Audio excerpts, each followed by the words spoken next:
सोमनाथ सूर्यवंशी की postmortem report आई सामने, मौत की चौंकाने वाली वजह आई सामने।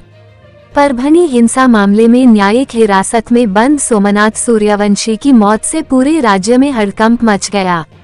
आरोप लगाया गया कि सोमनाथ सूर्यवंशी की मौत पुलिस की अमानवीय पिटाई से हुई। हालांकि पुलिस का दावा है कि सोमनाथ सूर्यवंशी की मौत दिल का दौरा पड़ने से हुई है। इस पृष्ठभूमि में उनका पोस्टमार्टम छत्रपति संभाजीनगर के घाटी अस्पताल में एक न्यायिक समिति की देखरेख में किया गया था।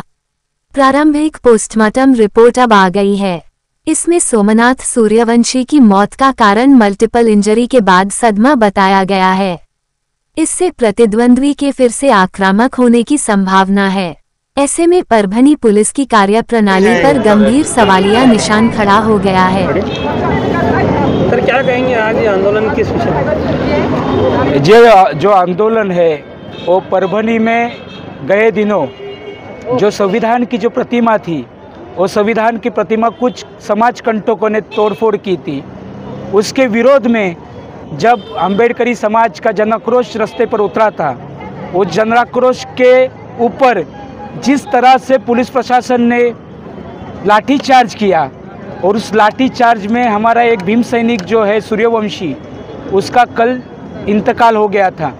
और उस यानी जो मृत्यु हुआ, इंतकाल हुआ, हमारा स्पष्ट आरोप है जो इंतकाल हुआ है वो प्रशासन ने किया हुआ मर्डर है, खून है, और उस खून के निषेधार्थ ये आंदोलन है।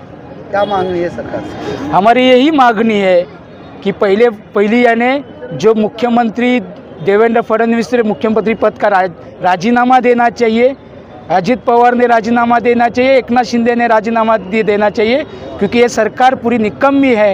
इस सरकार के कार्यकाल में जितने ज़्यादातर केसेस जो जातिवाद के अम्बेडकरी अनुयायियों पर हुए हैं वो किसी भी अन्य सरकार के कार्यकाल में नहीं हुए।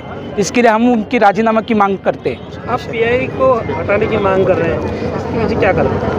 जो घोरबान करके पिया है, अशोक घोरबान, परभनी क्राइम ब्रांच में, उनका पूरा पास्ट देखा जाएगा तो वही घोरबान पुणे में जो कई सालों पहले भीमा कोरेगांव हुआ था, भीमा कोरेगांव में जो दंगलें उछली थी, तो उस टाइम पे वही पीआई थे।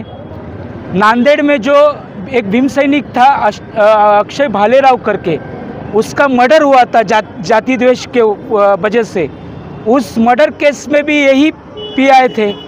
आज परभनी के केस में भी यही पिया है, और ये जो पिया है वो देवेंद्र फडणवीस के निकटवर्ती है कहा जाते हैं, माना जाता है, और देवेंद्र फडणवीस के कहने पर ही ये सब माहौल बिगाड़ने का काम चालू है, जातीय दंगे फैलाने का काम चालू है।